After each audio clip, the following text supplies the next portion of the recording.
Radiolojërat e organizuara nga Shërbimi Sekret Shqiptar, nga Sigurimi i Shtetit, kundër disa prej zbulimeve të vendeve më të zhvilluara në botë, sikurse ishin CIA amerikane, më i gjashta britanike, UDB-ja jugoslave, sikurse edhe kundër shërbimeve inteligjente të Italisë dhe të Greqisë, janë disa prej ngjarjeve më interesante të ndodhura në Shqipëri prej vitit 1949 deri në vitin 1955, të mbuluara me një tis misteri.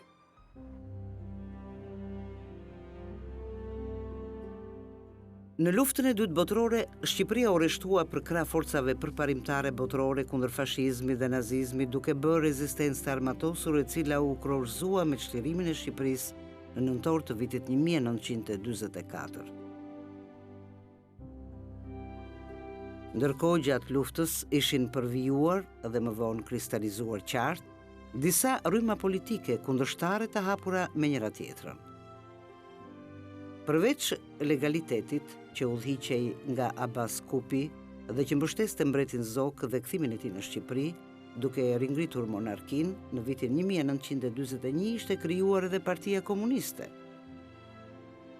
Fillimisht një forcë politike modeste me përfaqësues të panjohur, por që e rriti ndjeshëm ndikimin e saj në popull, sidomos prej pjesëmarrjes aktive me luftë armatosur kundër pushtuesve dhe një propagande ilegale shumë agresive.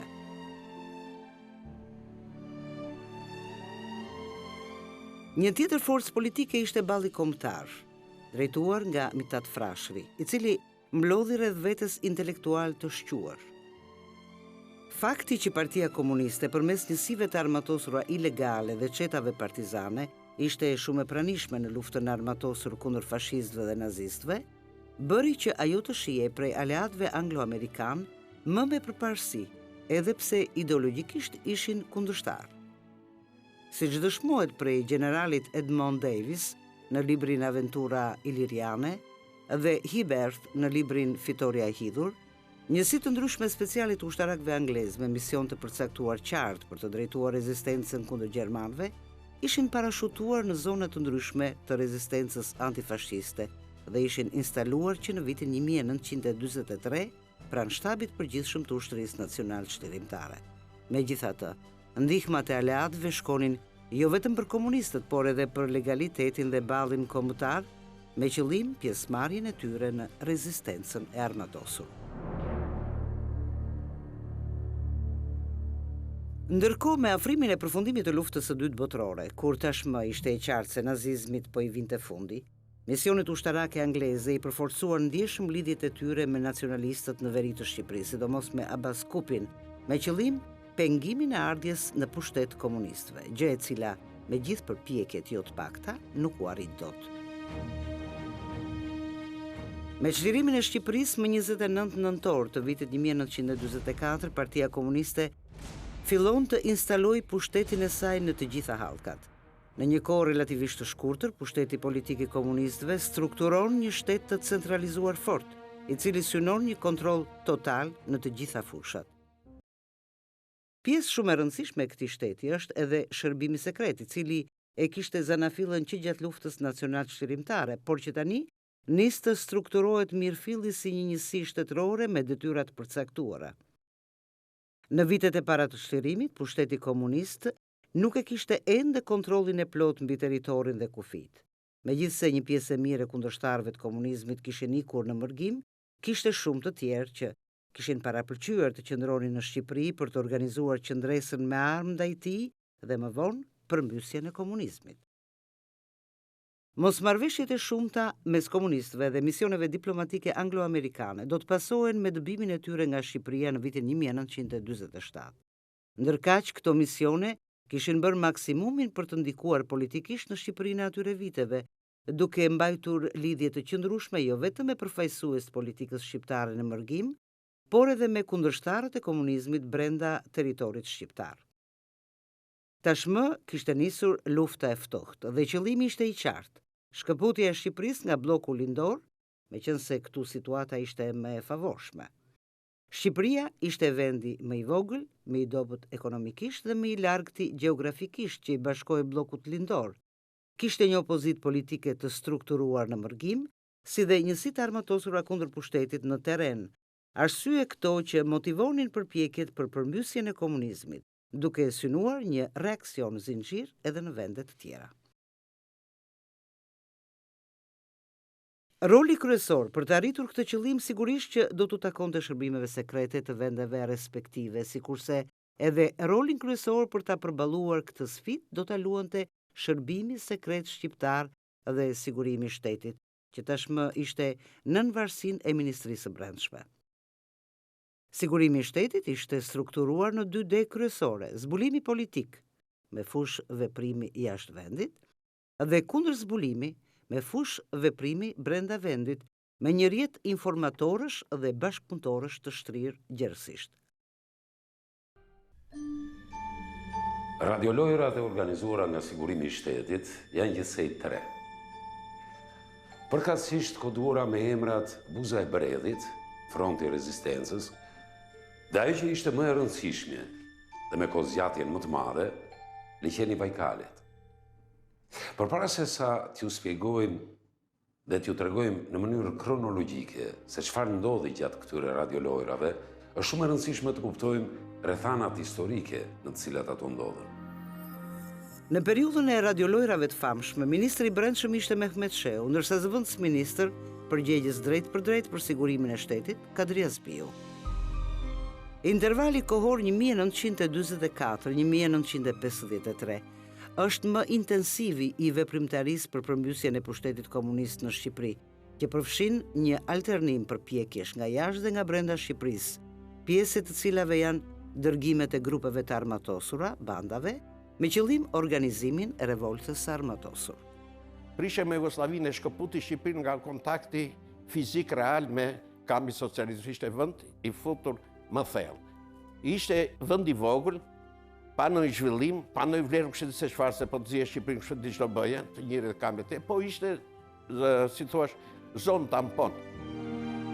Një pjesë e kundërshtarëve të pushtetit komunist u larguan së bashku me ushtrinë gjermane në nëntor të vitit 1944, ndërsa një pjesë tjetër, dhe kjo e shumët në numër, u larguan në vitet e para pasqyrimit si rezultati i goditjeve nga forcat e mbrojtjes popullore. Ata fillimisht u vendosën në Itali dhe më vonë në kontrollin e ushtrive aleate anglo-amerikane që kontrollonin nga dishullin italik, u shpërndan edhe në vende të tjera si në Greqi, Egjipt dhe më pas në Gjermaninë perëndimore. Mes të ikurve kishte antar të qeverive në periudhën e pushtimit italian e gjerman, krerë të organizatave politike të ballit kombëtar dhe legalitetit, tregtar, bejler, funksionar të administratës në kohën e pushtimit, por edhe shumë njerëz nga shtresa e thjeshtë që u larguan nga frika e persekucionit për të kaluarën e tyre. Pjesa më e madhe e tyre u sistemua në kampe të ndryshme ku ishin edhe shumë të arratisur nga vendet e tjera të Europës lindore, me kombësi bullgare, rumune, çeke, polake e të tjerë. Ndërkohë, në këto kampe emigracioni politik shqiptar nis të grupohet dhe të organizohet sipas preferencave politike, duke synuar gjithmonë përmbysjen e pushtetit politik në Shqipëri, sfidë që s'mund të arrijej pa një mbështetje të fortë të fuqive kundërshtare të komunizmit. Kështu, në vitin 1948, ringrihet balli kombëtar, një nga organizatat kryesore politike të shqiptarëve në mërgim, në drejtimin e Mitat Frashërit, Hasan Dostit, Vasil Andonit e të tjerë. Këto lloj vrimtarie, perëndimi ose vendet e kanë zhvilluar jo vetëm me Shqipërinë, e kanë zhvilluar në Ukrainë, në Republikat Pribaltike, sepse gjithë këto vende terminalisht kanë pasur një kontingjent të ndjeshëm të larguarësh ose refugjatësh politik nga këto vende. Dhe këta njerëz shfrytëzoheshin për të hedhur për detyra më të ndryshme. Një tjetër organizat me përfaqësues të kësaj force si Abaz Ermenji, Muharrem Bayraktari, Hamit Matjani e të tjerë krijohet në Greqi. Partia e Legalitetit nëpërmjet mbretit Zog, i cili në këtë kohë qëndronte në Egjipt, rrimëkëmbet në Kairo nën kryesinë e Abbas Kupit, Zenel Shehut e të tjerë. Në Itali formohet bloku independent nën kryesimin e Ismail Vërlacit, Ernest Koliqit, Kolbi Mirakajt e të tjerë. Megjithse ishte i fragmentarizuar në këto grupime politike, qëllimi i përbashkët i të gjithë kundërshtarëve të pushtetit komunist që ishin jashtë Shqipërisë ishte përmbysja e këtij sistemi, duke bashkëpunuar dhe duke ndihmuar nga shërbimet e fshehta. Pikërisht, ky qëllim i përbashkët ishte arsyeja pse këto organizata filluan të bënin përpjekje për bashkimin e tyre, i cili pjesërisht u realizua edhe në drejtimin e funksionarëve të huaj. Në gusht të vitit 1949, në Paris, në emër të gjithë përfaqësuesve të grupeve të të arratisurve shqiptar, u shpall Komiteti Shqipëria e Lirë, një formacion politik që i përfaqësonte të gjitha grupimet, i cili zotohet përmbyste pushtetin komunist në Shqipëri dhe të ngrinte një strukturë qeverisëse pro-perëndimore.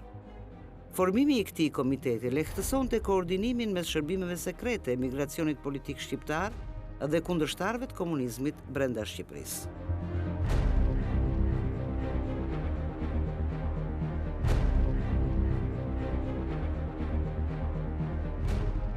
Në datën 8 korrik të vitit 1949, u nis nga Italia dhe u hodh me parashut në malet e Kurrëveleshit një grup agjenturori stërvitur në mënyrë të posaçme nga Shërbimi Sekret Italian në drejtimin e Etem Çakos. 4 ditë më vonë, ky grup bie në duart e Shërbimit Sekret Shqiptar dhe Sigurimit Shtetit. Pas kapjes, drejtuesi i këtij grupi, Etem Çako, pranon të bashkëpunojë me organet e sigurimit dhe bëhet protagonist i radiolojës Buza e Bredhit në dëm të Shërbimit Sekret Italian. Dërgimi i këtij grupi ishte në koordinim me një ngjarje shumë të rëndësishme që do të ndodhte shumë shpejt, konkretisht me agresionin e gushtit të monarko-fashistëve grek në kufirin shqiptar. Sipas dëshmisë së njërit prej pjesëtarëve të grupit të Çakos, De Agostini, koloneli i Shërbimit Sekret Italian, u kishte thënë: "Grupi juaj niset para kohe dhe i ngarkohen detyra shumë të rëndësishme urgjente, pasi së shpejti do të kemi ngjarje me rëndësi në Shqipëri. Për këtë ne duhet të jemi patjetër të informuar mirë dhe sidomos të ngrem bazat tona në zonat e Gjirokastrës dhe të Vlorës, që të mund të nisim sa më parë një numër më të madh agjentësh, të cilët në drejtimin tuaj dhe të mbështetur në elementin kundërshtar me grupet që janë në male, të fillojnë shpejt një lëvizje të armatosur kundër qeverisë në fuqi. Ajo do të vihet mes dy zjarresh, atij të frontit të hapët dhe të lëvizjes së armatosur në prapavija." Nga radiogramet që Ministria e Brendshme italiane i dërgon grupit të Etem Çakos, të cilat tashmë binin në dorën e Sigurimit të Shtetit, kuptohet se fronti i hapur ishte pikërisht sulmi i forcave greke në kufirin juglindor shqiptar. Në radiogramin e datës 12 korrik 1949 thuhet: "Komunikoni ngjarjet në kufirin grek dhe a kanë kaluar trupa qeveritare greke në Shqipëri. Kërkesa është urgjente. Përsëris, kërkesa është urgjente." Kur trupat monarko-fashiste greke nisën agresionin e hapur në kufirin shqiptar në datën 2 gusht 1949, grupi Çakos merr një tjetër radiogram. "Na njoftoni në cilat pika kanë hyrë trupat greke në tokën shqiptare dhe në cilat ditë. Na jepni lajme. Mos harroni lokalitetet, koordinatat dhe datat e zbarkimit." Buza e Bredhit vazhdoi deri në fund të nëntorit të vitit 1949. Në duart e Sigurimit të Shtetit ishin gjithsej 121 radiograme të dërguara nga Ministria e Punëve të Brendshme italiane, në të cilat kërkoi informacion për gjendjen e brendshme ekonomike, ushtarake dhe politike në Shqipëri, mbi lëvizjet e çetave në male e të tjera.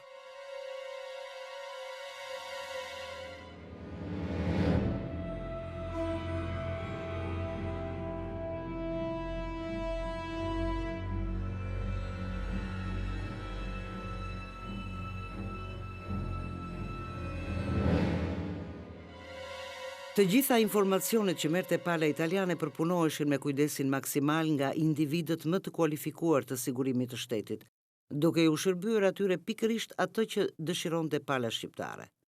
Për 4 muaj me radhë, Shërbimi Sekret Italian u furnizua me informacione të rreme, të cilat ishin plotësisht në funksion të radiolojës Buza e Bredhit, ku merit të veçantë përveç të tjerëve kishte edhe radisti i talentuar Fejzo Kasimati. Megjithse Shërbimi Sekret Italian nuk e besonte se Etem Çako, ndryshe Fiore Giuseppe, kishte rënë në duart e Sigurimit shqiptar, Nga Greqia niset një grup me 14 persona për të kontaktuar me të dhe për të vërtetuar se gjithçka shkonte sipas planeve. Meqense tashmë çdo informacion ishte në duart e sigurimit, ky grup goditet nga forcat shqiptare pa kaluar mirë kufirin, duke asgjësuar 7 prej tyre. Në bazë të kërkesave të grupit të Çakos, pala italiane dërgonte armë, municione, ushqime, medikamente dhe veshmbathje, të cilat duhet të shërbenin për të pajisur grupet e armatosura në malet e Shqipërisë me synim përgatitjen e revoltës së armatosur. Por të gjitha furnizimet binin në duart e Sigurimit të Shtetit. Madje, një pjesë e mirë e tyre përdoreshin për të pajisur grupet operative dhe individ të Shërbimit Sekret Shqiptar që vepronin në zona të ndryshme të Shqipërisë.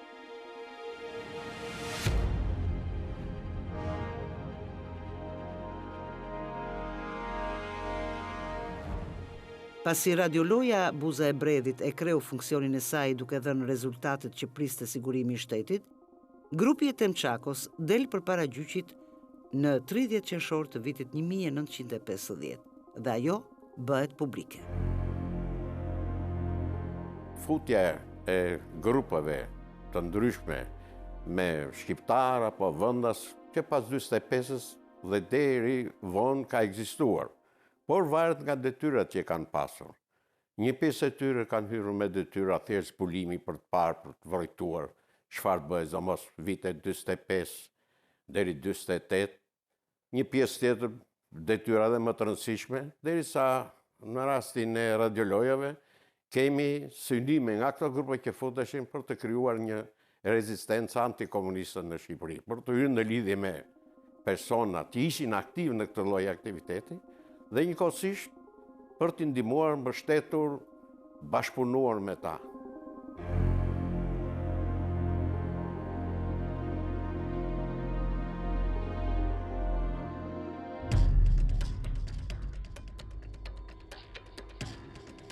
Sipas historiografisë komuniste, Fronti i Rezistencës është një nga operacionet më të suksesshme të Sigurimit të Shtetit ndaj kundërshtarëve të pushtetit komunist në bashkëveprim me Shërbimet Sekrete të huaja.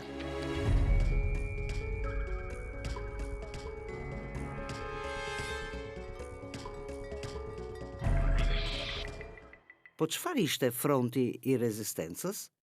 Personi kryesor në themelimin dhe drejtimin e tij ishte Hamdi Frashëri. Ai ishte me origjinë nga fshatrat e Përmetit dhe pas vitit 1944, në ato vitet e para, punonte në administratën e Spitalit Civil në Tiranë. Hamdiu vinte nga një shtresë e pasur dhe ishte kushëri me Mitat Frashërin. Fillimisht ai kishte qenë mbështetës i luftës nacional çlirimtare, por më pas u shkëput prej saj dhe u bë mbështetës i ballit kombëtar. Në muajt e parë të çlirimit ishte arrestuar, më vonë ishte liruar nga burgu dhe kishte gjetur punë në administratën e Spitalit Civil në Tiranë. Në tetor të vitit 1948, Hamdi Frashëri mori nismën për të organizuar një lëvizje të re kundër pushtetit komunist. Këtë ide ai ja shfaqi një miku të tij me origjinë kosovare, me profesion rrobaqepës që kishte një dyqan në pazarin e ri në Tiranë, i cili njihet me pseudonimin Kaçatori. Sipas Frashërit, lufta për të përmbysur pushtetin komunist në Shqipëri nuk mund të arrijej pa patur si bazë një organizatë të brendshme politike, e cila do të krijonte lidhje me grupet e armatosura që vepronin brenda Shqipërisë, me ato jashtë saj, si edhe me fuqitë perëndimore që ishin të interesuara që situata politike në Shqipëri të ndryshonte. Hamdiu përcaktoi edhe strukturën organizative të organizatës, e cila duhet të vepronte në një konspiracion shumë të fortë, kushtëzuar nga gjendja e brendshme në Shqipëri. Sipas platformës së tij, antarët e organizatës nuk duhet të kishin njohje të drejtë për drejtë me njëri tjetrin. Organizimi do të bëhej në bazë sektorësh me kryetar, nënkryetar dhe antar. Kryetari do të kishte lidhje të drejtë për drejtë me 3 nënkryetar dhe këta me 3 antar. Kështu, për herë të parë, në dhjetor të vitit 1948, Hamdi Frashëri organizon një takim me 2-3 miq e mbështetës të kësaj nisme në dyqanin e rrobaqepsisë në pazarin e ri, ku parashtron idenë e tij për formimin e një organizate politike kundërshtaret komunizmit dhe harton një dokument me shkrim. Ai propozon që organizata të quhej Fronti i Rezistencës dhe motoja e punës së saj do të ishte armiku të përgjon, ruaju, puno dhe mos u tran.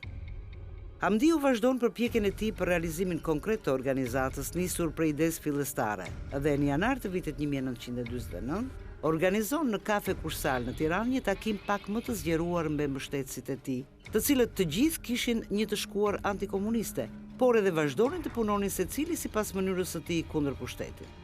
Qëllimi i Hamdiut ishte bashkimi dhe sinkronizimi i përpjekjeve të veçanta në një të vetëm, sepse vetëm në këtë mënyrë mund të mbrihej qëllimi final. Hamdiu vazhdon punën duke bërë pjesë të organizatës edhe shumë individ të tjerë përmes takimesh të drejtpërdrejta. Me rekrutimin e këtyre elementëve në frontin e rezistencës u hodhën bazat organizative në rrethet Tiranë, Durrës, Korçë, Elbasan, Pogradec dhe u vendos shtrirja e organizatës në zonën e Veriut, përkatësisht në Krujë, Mirdit, Lezhë dhe Shkodër. Në fundin e vitit 1948 dhe në fillimin e vitit 1949, sipas Hamdi Frashërit, kreu i organizatës, situata ishte optimale dhe përkraja ishte entusiaste, por tashmë lindte nevoja për një bashkëpunim të drejtpërdrejtë me organizatat e tjera antikomuniste jashtë vendit, si dhe me grupet e armatosura që ishin aktive në Shqipëri. Frashëri kishte mbritur një rezultat inkurajues dhe kjo fal një konspiracioni të fortë. Rezultati një rregullore të hartuar prej tij në maj të vitit 1949, ku përcaktoi qartë struktura e organizatës dhe funksionimi i saj, sipas parimit të mosnjohjes së të gjithë krerëve, por edhe antarëve. Po në këtë kohë, hartohet edhe platforma politike e frontit të rezistencës, sipas së cilës fronti i rezistencës regjimin e sotëm e dënon si antikombëtar, antipopullor, shtypës, terrorist dhe tradhtar, të shitur për interesat e të huajve. Në këtë platformë, Frashëri ngrinte nevojën për një marrëdhënie të rregullt me aleatët anglo-amerikanë dhe me organizatat antikomuniste jashtë vendit. Meqense shqetësimi kryesor i Hamdi Frashërit ishte siguria që organizata Fronti i Rezistencës të mos zbulohej nga sigurimi i shtetit përmes bashkëpunëtorëve të tij më të ngushtë, fillon përpjekjet që të rekrutojë një pjesëtar të saj në mënyrë që të kishte informacionin e duhur për të garantuar sigurinë e organizatës. Pikërisht në këtë çast, sigurimi i shtetit, i cili kishte dieni paraprake përmes burimeve të veta për ekzistencën e frontit të rezistencës, vendosi t'i ofrojë asaj, për qëllime të mëtejshme zbulimi, një oficer në moshë të re i cili njihet me pseudonimin Tigri. Kështu, nga fundi qershorit 1949, bashkëpunëtori kryesor i Hamdi Frashërit, Kaçatori, filloi të shoqërohej me Tigrin dhe ta provokonte për çështje të ndryshme, përfshirë edhe ato të karakterit politik. Duke bërë lojën e dy fish sipas udhëzimeve të sigurimit të shtetit, Tigri u klasifikua si një kandidaturë e mundshme për të rekrutuar nga fronti i rezistencës, që me gjas, tash e mbrapa, do të kishte njeriu në saj brenda Shërbimit të Fshehtë Shqiptar. Për këtë qëllim organizohet një darkë në datën 3 korrik 1949 në dyqanin e rrobaqepsisë së Kaçatorit, ku ishte i pranishëm edhe Hamdi Frashëri, i cili pas një bisede të gjatë kërkon që Tigri të jetë pjesë e frontit të rezistencës. Duke vazhduar lojën, Tigri pranon dhe betohet për besnikëri mbi flamurin kombëtar, siç ishin rregullat e rekrutimit të organizatës. Tashmë sigurimi i shtetit kishte njeriun e saj në brendësi të frontit të rezistencës dhe brenda një kohe shumë të shkurtër u informua për shtrirjen dhe organizimin e saj, pjesëtarët dhe synimet politike. Në vijim, sigurimi i shtetit vendosi në survejim të rrept të gjithë krerët e organizatës me në krye Hamdi Frashërin, duke zbuluar pak nga pak të gjitha fijet e organizatës. Në shtator të vitit 1949, numri i personave që ishin pjesë e frontit të rezistencës arrinte në 124 dhe ishte shtrirë pothuajse në të gjitha qytetet kryesore të Shqipërisë. Pas këtij organizimi solid, Komiteti Qendror i saj vendosi se kishte ardhur koha për veprime konkrete në dëm të pushtetit komunist. U vendos që në 15 e parë të shtatorit të vitit 1949 të hidhej në erë një depo ushtarake në Librasht.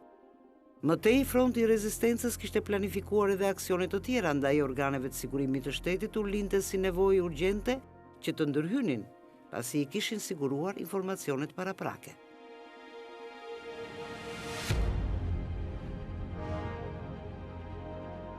Në datën 13 shtator të vitit 1949, arrestohet kryetari i Komitetit Qendror të Frontit të Rezistencës Hamdi Frashëri, i cili kishte kaluar ato ditë në ilegalitet në sektorin e Krujës. Ndërkohë, lajmi i arratisjes së tij përmes bashkëpunëtorëve më të ngushtë ishte shpërndar në pjesën më të madhe të anëtarëve të organizatës. Kur Hamdi Frashëri u arrestua, shokët e tij e dinin ende të arratisur. E kjo situatë i erdhi përshtat Sigurimit të Shtetit, i cili mendoi ta vazhdonte lojën sikur Hamdi Frashëri e drejtonte frontin e rezistencës duke qenë i arratisur. Prandaj arratisja u popularizua edhe më shumë. Vazhdimi i legjendës së arratisjes do të sillte rrethana të tilla që t'i mundësonin Sigurimit të Shtetit njohjen dhe më pas goditjen e të gjitha strukturave të tjera me të cilat ishte lidhur fronti i rezistencës, si dhe krijimin e lidhjeve të reja tashmë nën kujdesin e vet Sigurimit. 4 ditë pas arrestimit Hamdi Frashërit, u arrestuan edhe bashkëpunëtorët e tij më të afërt. Edhe për këta Sigurimi i Shtetit përhapi legjendën e arratisjes si një masë e domosdoshme për të garantuar sigurinë e tyre dhe njëkohësisht për të drejtuar organizatën.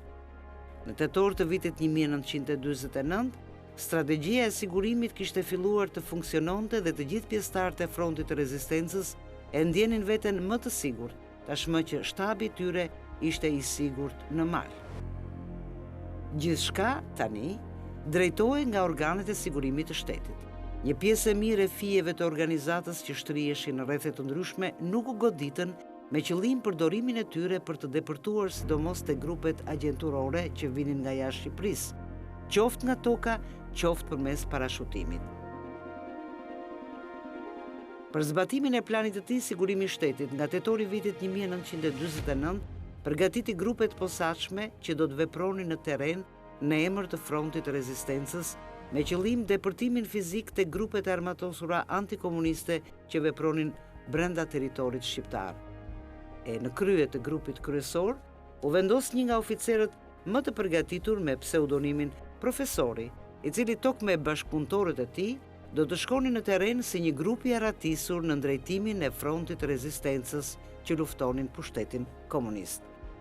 Sipas historiografisë komuniste, suksesi më i madh i Sigurimit të Shtetit përmes lojës Fronti i Rezistencës është azgjësimi i Alush Leshanakut, një nga përfaqësuesit më kryesor të rezistencës kundër komunizmit, i cili në këtë kohë gjendej me mision në Shqipëri.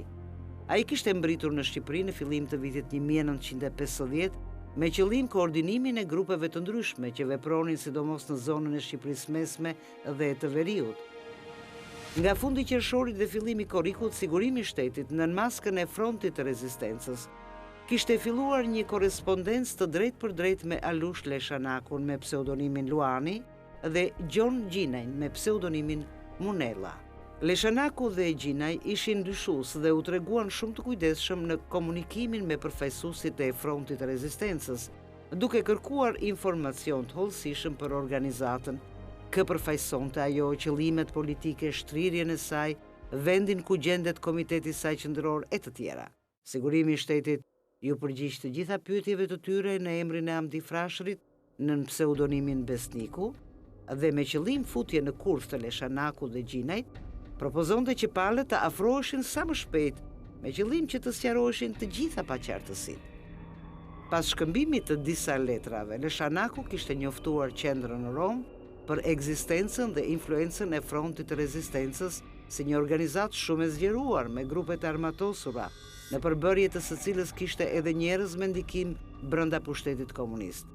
Leshanaku, pasi i kishte larguar përfundimisht dyshimet, propozon një takim personal me eksponentin suprem të Komitetit Qendror të Frontit të Rezistencës. Ky takim, që ishte një kurth i organizuar me shumë kujdes nga Sigurimi i Shtetit, ishte fatal për Leshanakun. Ai vritet nga forcat e sigurimit në dhjetor të vitit 1950, së bashku me antarin e fundit të grupit të tij, Recep Kasa. Ndërkohë, edhe pas asgjësimit të Alush Leshanakut, loja e Fronti i Rezistencës vazhdon deri në vitin 1953 përmes grupit të posaçëm në terren në drejtimin e Besnikut. Sipas historiografisë komuniste, rezultati i kësaj loje ishte shumë pozitiv për pushtetin komunist në asgjësimin pothuajse përfundimtar të grupeve të armatosura kundërshtare që vepronin brenda Shqipërisë. Gjithashtu, gjatë saj, u kap një sasi e konsiderueshme armësh, monedha floriri dhe radiotransmetuse.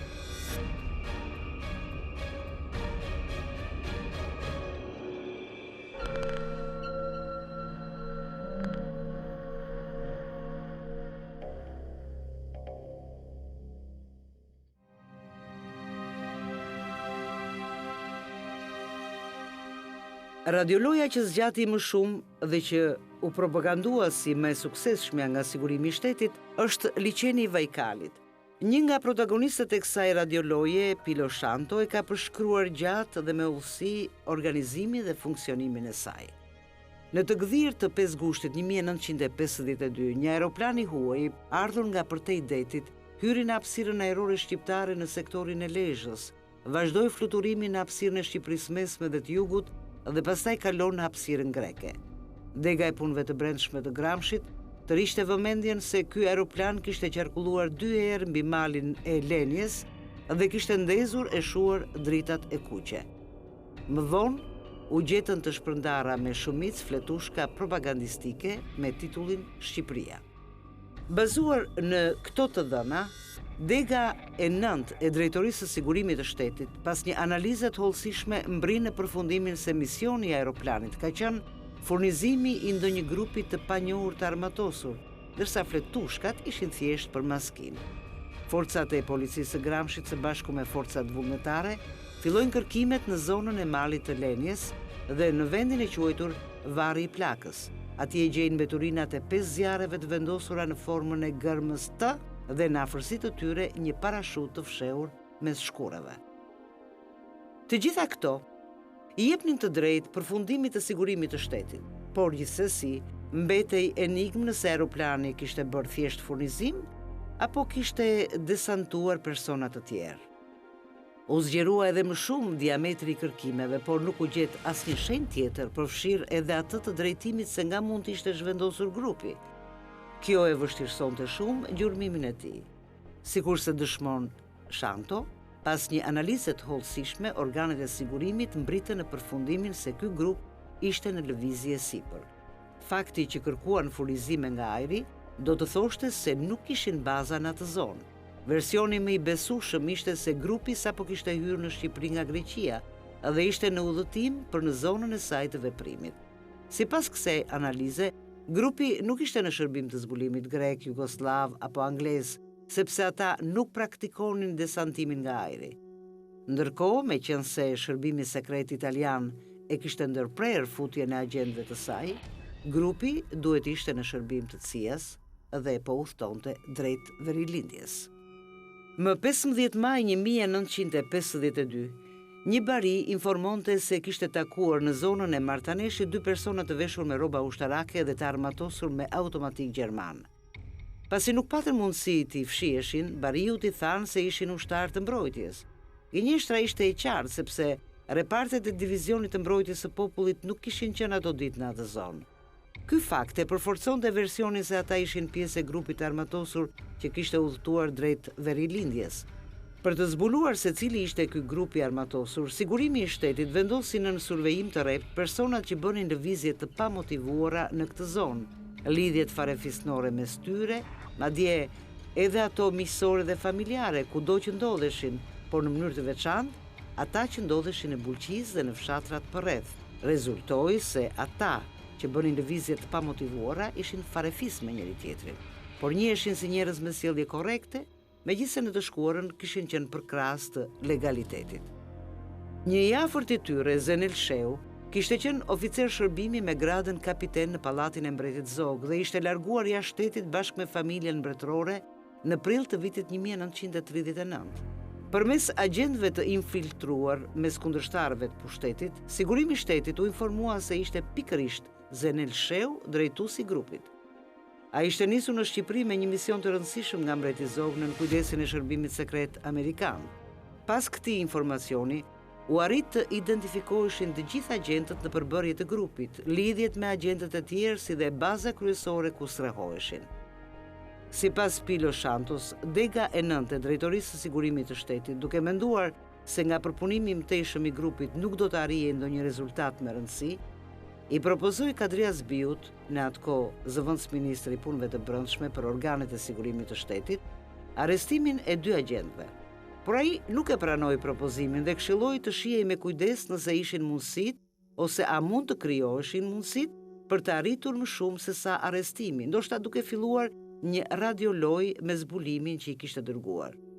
Duke rivlerësuar situatën, u mbrit në përfundimin se mund të synohej një radioloj me qendrën që i kishte dërguar agjentët, duke shfrytzuar kështu edhe përvojën me radiolojën Buza e Bredhit. E gjitha kërkonte kujdes maksimal sepse gjithçka rrezikohej nga ndonjë nxitim sado i vogël, sidomos nga ana e agjentëve të sigurimit të infiltruar që duhet siguronin besimin dhe vlerësimin e kreut të grupit Zenel Sheu. Në mbrëmjen e 29 qershorit 1952, 4 punëtor operativ të sigurimit të grupit special që u ngarkuar me arrestimin e 2 agjentëve, u vendosën në vendin e paracaktuar ku do të kryej arrestimi. Ata ishin porositur që gjatë arrestimit të kishin kujdes të mos shkaktonin dëmtime fizike, sidomos ndaj radistit, sepse nëse ai do të thyen të dorën e djathtë, nuk do të mund të lidhej dot me qendrën, si dhe të mos dëmtojë aparati radios transmetuese të cilën ai e mbante gjithnjë me vete.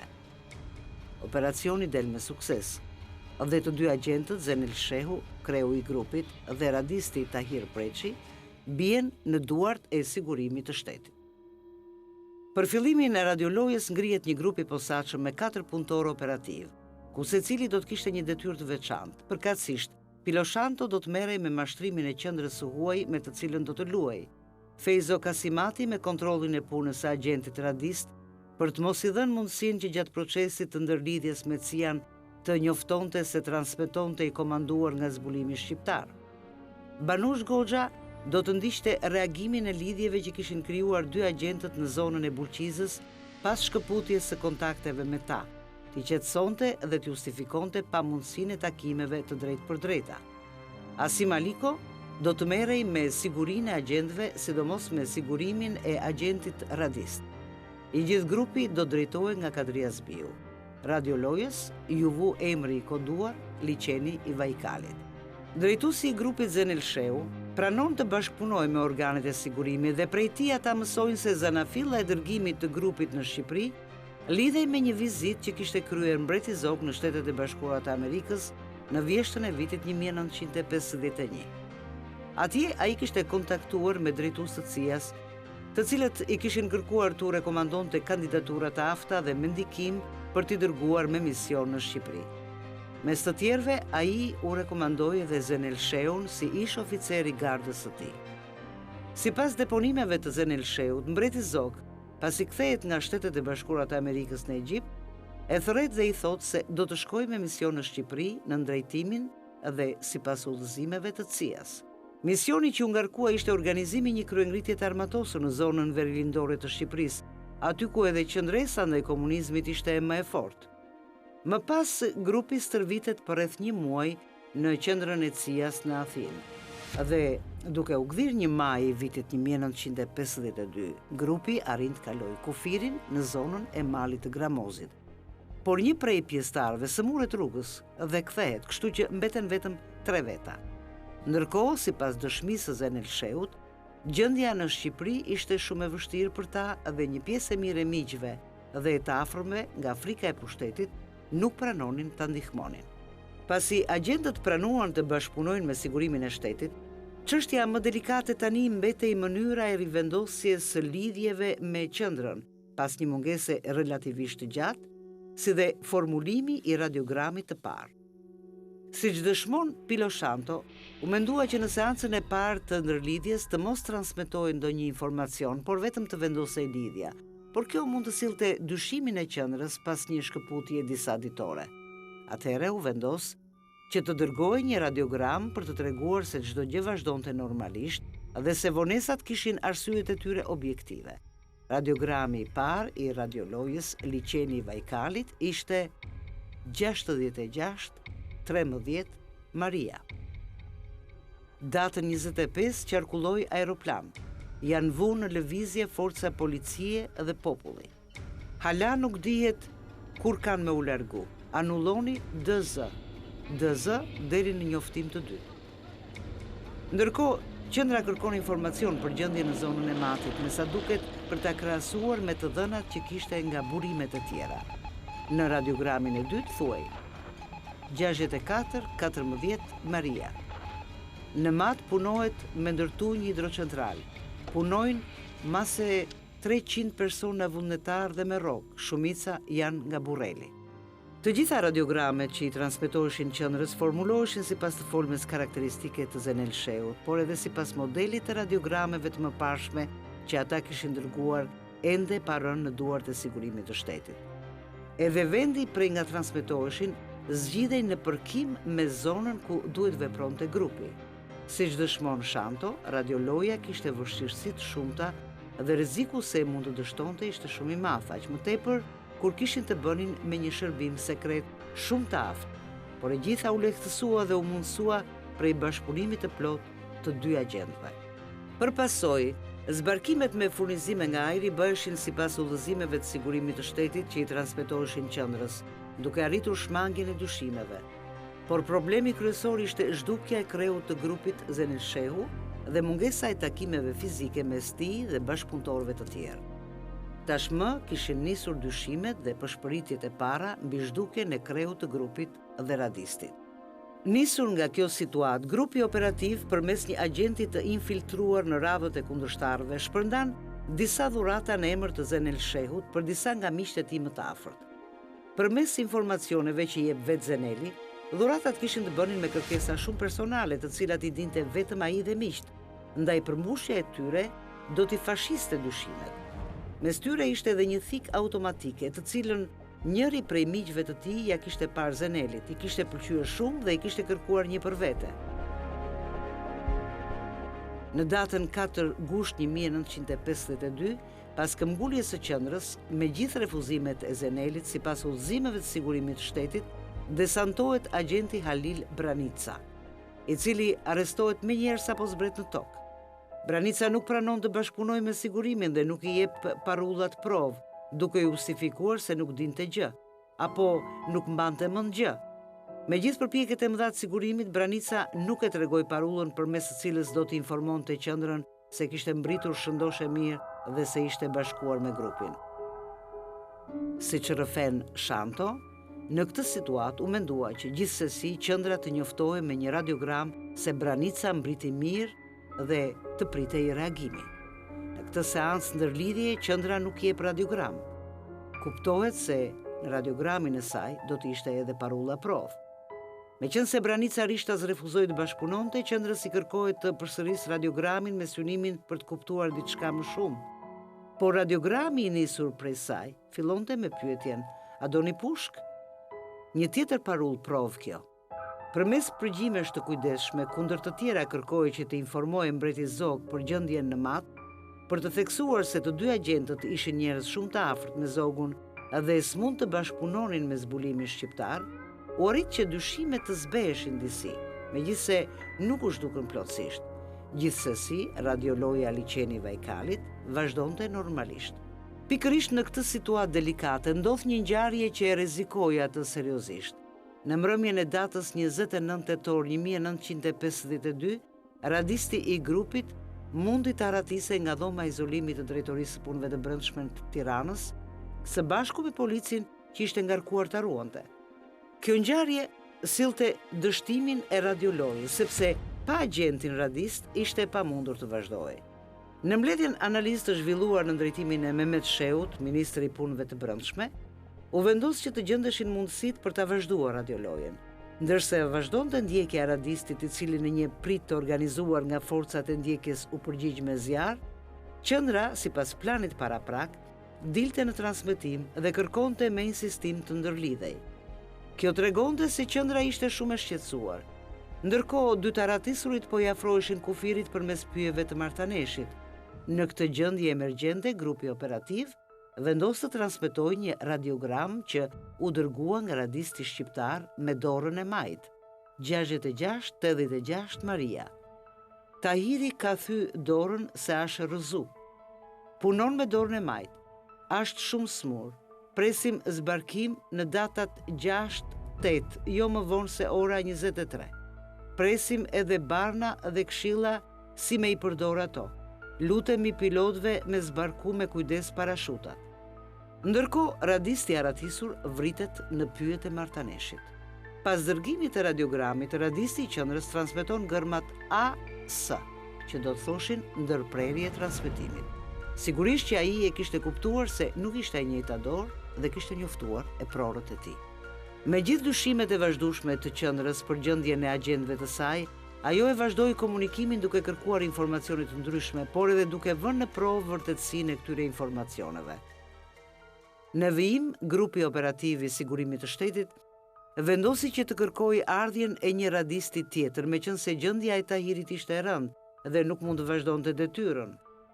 Dërgimi I agentit radist u zvarit shumë edhe për shkak të kushteve të këqija atmosferike të janarit të vitit 1953, që e bënin të pamundur fluturimin e avionit. Më në fund, koha u përmirësua dhe qendra ra dakord që ta desantonte radistin në stanet e Linosit, që ishte propozuar nga grupi I agentëve nën komandimin e Sigurimit të Shtetit. Madje, duke e caktuar edhe datën e orën. Radisti zbriti shëndoshe mirë në tokë dhe u arrestua menjëherë nga grupi operativ. Ai ishte Ahmet Kabashi, I cili u mor në pyetje dhe dëshmoi për detyrat që I qenë ngarkuar nga qendra. Kabashi pranoi të bashkëpunonte me Sigurimin e Shtetit për të vijuar radiolojën. Radiogrami I parë që duhet të transmetonte dhe që do të thoshte se gjithçka shkonte mirë, duhet të niste me fjalët Bora filloi. Një nga sukseset më të mëdha të kësaj radioloje, sipas historiografisë komuniste, ishte arrestimi I Hamit Matjanit, një prej përfaqësuesve kryesor të rezistencës antikomuniste. Me një formim dhe karrierë ushtarake, Matjani, pas fitores së komunistëve në vitin 1944, kalon në ilegalitet në krye të një grupi të armatosur, duke vazhduar aktivitetin e tij.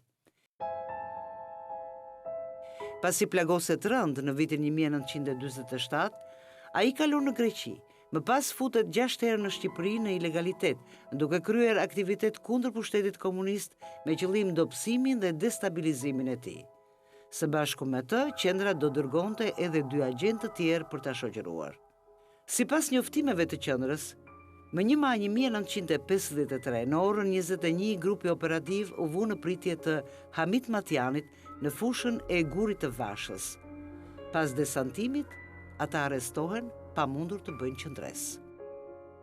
Matjani merret në pyetje nga organet e sigurimit dhe I kërkohet parull provë që I duhet I dërgojë qendrës për ta lajmëruar se gjithçka shkon normalisht.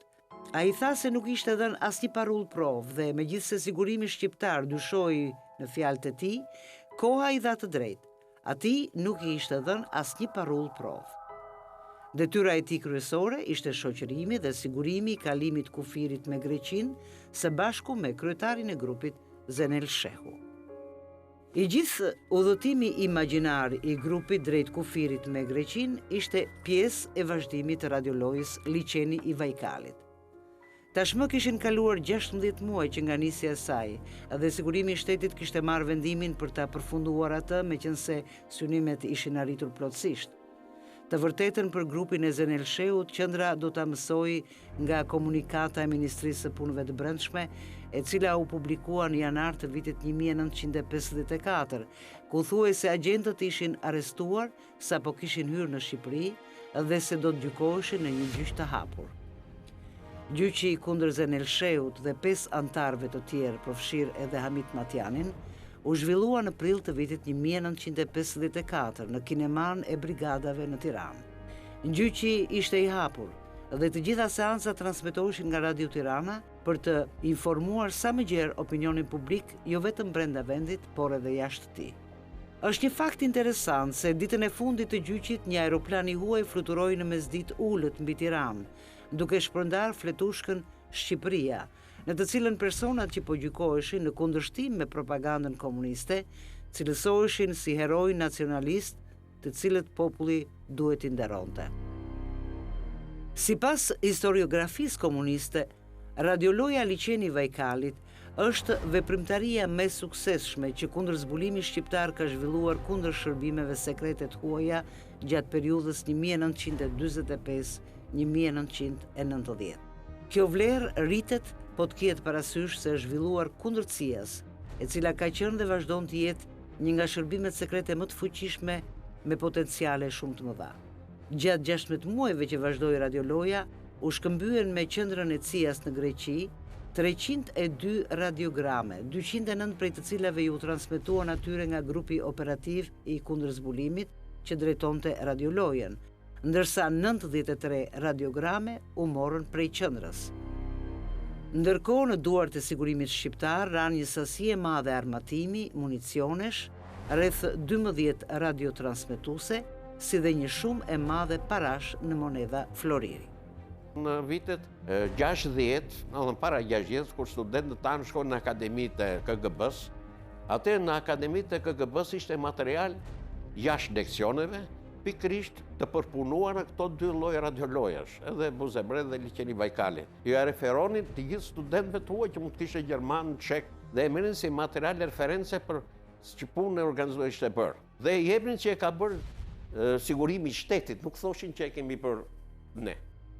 Një nga çështjet më të diskutuara të kësaj radioloje është roli i mundshëm i agentit të shquar Kim Philby, i cili për një kohë të gjatë punoi si infiltruar nga KGB-ja në organet më të larta të shërbimit të fshehtë britanik Mi-6. Kjo hipotezë është artikuluar sidomos pas vitit 1990 me arsyetimin se Shqipëria në vitet 50 deri 60 ishte pjesë e kampit socialist në udhëheqjen e Bashkimit Sovjetik, si dhe këshilltarët e specialistët sovjetik ishin të pranishëm në të gjitha hallkat shtetërore, përfshirë edhe sigurimin e shtetit. Megjithatë, duke analizuar, nuk më të përjashtohet në asnjë mënyrë efekti i tij. A ka qenë i plot, roli që ka luajtur, ka qenë vendimtar, fillestar, apo është ai?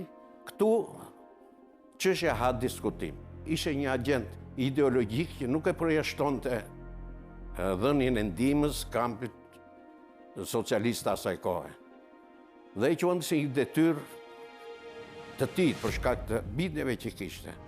Përpasoj, informacionet e mundshme që Philby u ka transmetuar sovjetikëve, konkretisht KGB-s, mund të kenë përfshirë edhe dërgimin e grupit të Zenel Sheut.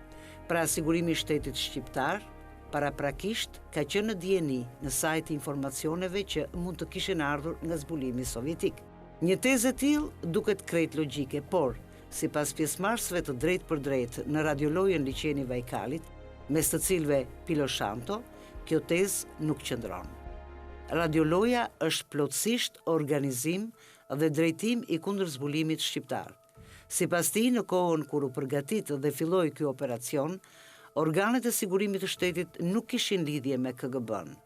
Ato u vendosën dhe u intensifikuan më vonë, kur drejtimin e çdo sektori, përfshirë edhe sigurimin e shtetit, ishte edhe një këshilltar sovjetik. Janë që nga 45-a, deri në 90-ën të pak në gjithë arkivet të në hapur. Le të shkojnë të gjeni një dokument, ata që kanë dëshirë ta bëjnë, që filmi vërtet ka qenë, sepse ka një rregull, për ne që jemi të ati zanati, themi, çdo e dhënë, vihet në dosje. Qëndron, analizohet, lihet me një, por nuk hiqet nga dosja. Mbetet aty duke shtuar mrapa një shënim që s'vlen, doli fiktive, nuk qëndron e tjera, po ajo mbetet. Ti të hapin dosjet. Një fakt tjetër ka të bëjë me aktivitetin e vet Kim Philbyt, i cili gjatë periudhës 3 korrik 1952, 20 tetor 1953, kur u zhvillua radioloja liçeni Vajkalit, nuk ishte më në Washington, aty nga drejtohej veprimtaria kryesore antikomuniste në Shqipëri. Siç shprehet vet Philby në librin Lufta e heshtur, në qershor të vitit 1951, pra një vit e gjysmë më parë, më përzun nga Mi-6, i dyshuar nga FBI-ja si agenti KGB-s. Më vonë Philby kthehet në Londër dhe vihet në ndjekje nga Mi-5, kundërzbulimi anglez. Në këto rrethana, Philby nuk kishte mundësi të kishte informacion nëse vazhdonte apo jo operacioni dhe si po zhvillohej ai. Radiolojërat, organizuara nga Sigurimi i Shtetit kundër zbulimeve të huaja, paraqesin interes jo vetëm për rrethanat historike në të cilat ato u zhvilluan, por sidomos për mënyrën e organizimit dhe të funksionimit. Aq e vërtetë është kjo, sa që në atë kohë ato shërbyen si material pedagogjik në Akademinë e KGB-s.